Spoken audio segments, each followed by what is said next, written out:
Today I'm going to talk about one of the most common complaint of today's time, that is heartburn. मतलब acidity, पेट में जलन होना। और ये इतने सारे लोगों को होता है, इतना सारा एंटासिड्स बिकता है over the counter. Millions of pounds, millions of rupees worth of medicines are sold for heartburn. तो उसके बारे में तो मैं आपको नहीं बताने वाली हूँ। मैं आपको बताने वाली हूँ कि आप क्या कर सकते हैं हार्टबर्न कम करने के लिए। कौन सी स्पेसिफिक एंड प्रैक्टिकल टिप्स है जो आपको हार्टबर्न और एसिडिटी कम करने में हेल्प कर सकते हैं। चलिए इसके बारे में आगे जानते हैं। सबसे पहले तो जान लीजिए कि जो हार्टबर्न ट्रिगर करता है वैसे खाने आप कम खाएं। वैसे क्या क्या चीज़ें हैं जिससे हार्टबर्न ट्रिगर होता है, जैसे caffeinated drinks and cold drinks, फिर अल्कोहल, बहुत तीखा खाना, फिर raw onions, tomato sauce, vinegar, ऐसी काफ़ी चीज़ें हैं जिससे हार्टबर्न एग्रावेट होता है और उससे आप अवॉइड करें।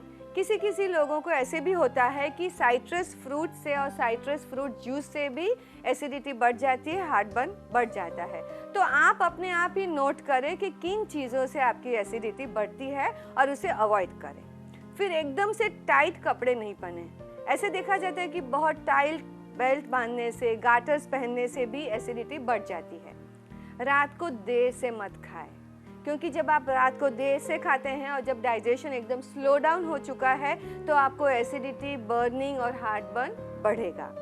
जब भी आप लंच लेते हैं तो स्लोली लीजिए और लंच के बाद 5 मिनट 7 मिनट भी थोड़ा आराम कीजिए। फिर कहा जाता है कि stress and heartburn has a direct connection, तो आप अपना स्ट्रेस लेवल भी कम करें। जितना भी आप देखेंगे कभी भी स्ट्रेसफुल पीरियड है आपके ऑक्यूपेशन में, उस समय हार्टबर्न की फ्रीक्वेंसी बढ़ती है, क्योंकि इमोशंस की वजह से आपका वेगस नर्व स्टिमुलेट हो जाता है।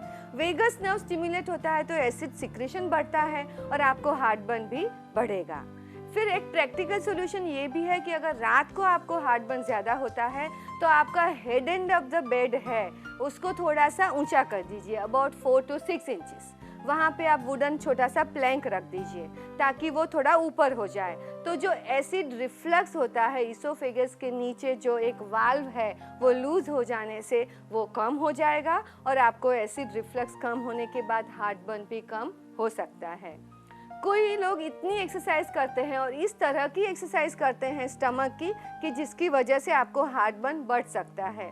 तो find out from your exercise instructor कि which exercise aggravate your heartburn and avoid doing them, तो उससे भी आपको फ़ायदा हो सकता है।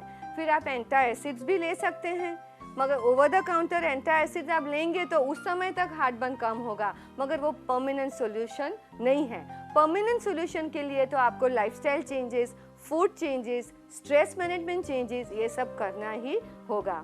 फिर कहा जाता है कि कोई कैंडी जब आप च्यू करते हैं या तो उस पर सक करते हैं तो मुंह में सलाइवा सिक्रेट होता रहता है और उसकी वजह से भी आपको एसिडिटी और हार्टबर्न कम हो सकता है।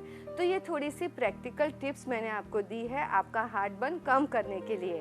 तो टेंशन ज़रूर कम करें, कैफिनेटेड ड्रिंक्स और अल्कोहल भी कम करें, इरेगुलर फूड हैबिट से भी बचें और अपना स्ट्रेस मैनेजमेंट की तरफ ध्यान दें। और इतनी सारी चीज़ें जब आप करेंगे तो आपकी दवाइयों की नीड कम हो जाएगी, हार्टबर्न की फ्रीक्वेंसी कम हो जाएगी।